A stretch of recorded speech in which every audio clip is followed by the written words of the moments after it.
I have gone to Mumbai. Yeah, I have been to Mumbai. Now, what is the difference between these two?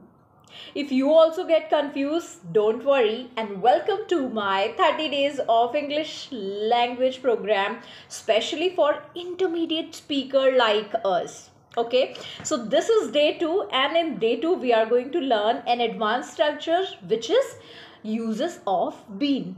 अब भाई been का use कहाँ करते हैं हम? बीन वो वाला बीन नहीं, बीन BEEN वाला बीन. ओके, तो अगर मैं बोलूँ कि मैं मुंबई गई हूँ तो मैं वहाँ पर गॉन लगा सकती हूँ. I have gone to Mumbai. मैं न्यूयॉर्क गई हूँ.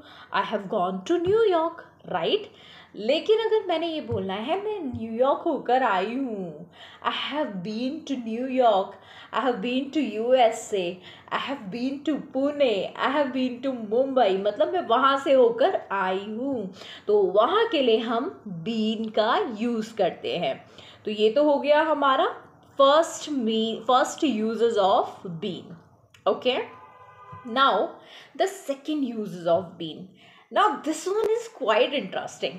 I will tell you, अगर आपने ये वाला यूज़ बीन का करने लग गए ना, आज ही से आपका जो कम्युनिकेशन का स्टाइल है ये बहुत इम्प्रूव होने वाला है, और इनफैक्ट इसका इम्प्रेशन जो है दूसरे व्यक्ति पर भी पड़ने वाला है. I'll tell you how exactly. So let's suppose someone asked you that have you completed your work? So you would say, yes sir, I am working on it. I am working on it. But instead of that, if you say, I have been working for it day and night, I have been working for it since last night, what does that convey? Does that convey in an effective manner? Right, क्योंकि second sentence में आपने समय को importance दी है. ठीक है, आपने वहाँ पर टाइम को इम्पोर्टेंस दी है. हालांकि पहले सेंटेंस में भी आपने बोला कि मैं इस पे काम कर रही हूँ, लेकिन तब आपके बॉस को या किसी को ये नहीं रियलाइज़ होगा कि आप कितने समय से काम कर रहे हैं. तो ऑलवेज रिमेंबर, अगर आप थोड़े ज़्यादा समय से काम कर रहे हो तो उसको आई एम वर्किंग करके बेसिक मत बनाओ, उसको बोलो I have been working since last night, और I have been working in this project day and night. मैं रातों दिन रात इस पर काम कर रहा हूँ. ओके, नेक्स्ट वन, अगर आप किसी को बोल रहे हैं कि यार I am waiting for you, तो ही और she will take it for granted कि ओके अभी तो आया, अभी तो वेट कर रहा है. But if you say I have been waiting for you for last 2 hours, I have been waiting for you for last 2 hours, तो यहाँ पर वो बंदा थोड़ा सा उसको पता चलेगा कि यार आप तो 2 घंटे से काम कर रहे हो. तो जहाँ पर भी आपको समय का इम्पोर्टेंस देना है, समय की महत्वता बतानी है, तो वहाँ पर you do use present perfect continuous tense have been plus ING. okay, you can also use with singular has been plus ING. All right, तो ये हो गया हमारा second uses of been. Next uses of been, जैसे आपने बोला है कि यार हम मैरिड हैं, वी आर मैरिड, लेकिन आपने वहाँ पर टाइम बताना है कि यार we have been married for 2 years, it's been a beautiful journey. अच्छा, इस चीज़ को भी ध्यान दीजिए कि इट इज़ बीन नहीं बोलना है, यहाँ पर आप बोल सकते हैं it's been, it's been. Okay, तो जब भी आपको वो फ्लुएंसी मेंटेन करनी है, उसको कंट्रैक्शन को आपको बहुत क्लियरली बोलना है. It's been a wonderful journey, repeat with me. Okay, other use is conditional sentence. ये थोड़ा सा मैं चाह रही थी कि ये मैं आपको थोड़ा बाद में समझाऊँ. कंडीशनल थोड़ा सा डिफ़िकल्ट है, लेकिन चलिए इसका एक यूज़ मैं बता देती हूँ, जहाँ पर हम ये बोलते हैं कि यार अगर मैं होता तो ऐसा होता या ऐसा करता, अगर मैं वहाँ होता तो मैं पक्का आता. आपने अक्सर ये सुना होगा, यार अगर मैं शहर में होता ना, या अगर मैं सिटी में होता तो यार मैं पक्का आता तेरे घर. ठीक है, if I had been, if I had been. Okay, वहाँ पर क्योंकि एक क्या है, ये हाइपोथेटिकल ही चीज़ हुई है कि आप जस्ट एक इमेजिन कर रही हो कि मैं वहाँ पर होता तो ऐसा करता. If I had been there I would have joined you. If I had been there I would have joined you. if I had been if I had been in the city, I would have definitely attended the party. If I had been in the city, I would have attended the party. Okay. या मैं city में होता तो मैं तुम्हारी party बिल्कुल miss नहीं करता. If I had been in the city I wouldn't have missed the party. Okay. तो ये हो गया हमारा कंडीशनल का सेंटेंस.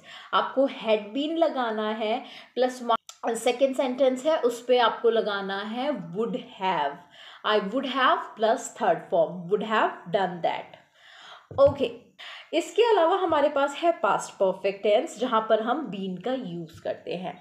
जैसे जब हमें दो चीज़ें, अब पास्ट परफेक्ट क्या होती है, दो चीज़ें पास्ट में हुई, ठीक है, दोनों एक्शन पास्ट में हुई तो एक सिंपल पास्ट में बनाते हैं और दूसरा बनाते हैं पास्ट परफेक्ट में. अब वो कैसे, बोलो. जैसे मैंने बोला उसको मेरे ज्वाइन करने से पहले ही उसको नौकरी से निकाल दिया था. Okay. He had been fired. He had been fired before I join the company. मेरे ज्वाइन करने से पहले उसको कंपनी से निकाल दिया था. तो यहाँ पर आपको एक चीज़ ध्यान रखनी है, कौन सा काम पहले हुआ, आप बताओ कौन सा काम पहले हुआ. पहले उसको निकाल दिया तो वो लेट पास्ट हो गया. तो वो जो लेट पास्ट ना, पास्ट का भी पास्ट है, ठीक है. तो एक तरीके से समझ लो पास्ट का पापा पास्ट परफेक्ट है, ठीक है. तो पहले वो बनेगा He had been fired before I joined the company. अब एक सेंटेंस आप बताओ क्या तुमने सोने से पहले दवाई पी ली थी.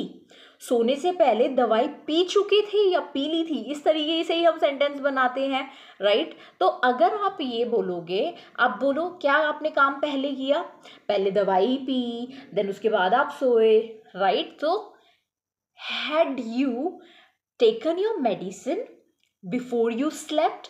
Had you taken your medicine before you slept? Well past perfect थोड़ा सा कॉम्प्लिकेटेड तो है. अगर आपको इस पर कोई सेपरेट वीडियो चाहिए तो मैं उसके सेपरेट वीडियो बनाकर दूंगी, ठीक है. फिलहाल के लिए हम बस इतना ही यूजेस इसमें पास्ट का देखते हैं. तो एक बार रिकैप कर लेते हैं फटाफट से. देखो हैव गॉन और हैव बीन का कन्फ्यूज़न मैं क्लियर कर चुकी हूँ कि भाई अगर आप जाकर आए हो तो हैव बीन बोलो, I have been to these places. But अगर आप सिर्फ गए हो, I have gone to Dehradun, आने का कोई पता नहीं है, he has gone to Dehradun, ठीक है. ही हैज़ बीन मतलब आप बोल रहे हो कि वो होकर आया है. ओके. उसके एक्सपीरियंसेस बेसिकली बता रहे हो आप. ओके. दूसरा मैंने बताया कि वही टाइम स्पेसिफिक है ये, कि भाई आपको टाइम के बारे में बताना है. जैसे मैं इतने टाइम से काम कर रहा हूँ, I have been working in this company for 2 years. अगर आपको टाइम बताना है तो वहाँ पर आप हैव बीन लगाओगे. और ये फॉर और सिंस का खेल क्या होता है ये भी मैं नेक्स्ट वीडियो में बताऊँगी आपको, ठीक है. उसके बाद तीसरा चीज़ मैंने आपको बताया जहाँ पे कंडीशनल होता है. कंडीशन लगा रहे हो आप, कंडीशन का मतलब कि अगर ऐसा होता तो मैं ऐसा करता. वो सुना है आपने कि हम होते तो ना सहते, right. If I had been there, if I had been there, हम वहाँ होते, if I had been there, we wouldn't have tolerated, we wouldn't have tolerated, ठीक है. सो ये आप रिमेंबर कर सकते हो इससे. Okay. Next one is past perfect, कि दो पास्ट की चीज़ें हुई, ठीक है. मेरे आने से पहले वो निकल चुकी थी, आप आए, बैठे और आपके आने से पहले ही वो चली गई थी. तो she had been left before I entered या before I came. Okay. So this is is about today's video and मुझे लग रहा है आपको बहुत पसंद आ रही है सीरीज़. आप प्लीज़ मुझे कमेंट में बताएं कि आपको और क्या इसमें ऐड करवाना है. So I would definitely add in the series. Thank you so much and keep showering your love and just thank you so much.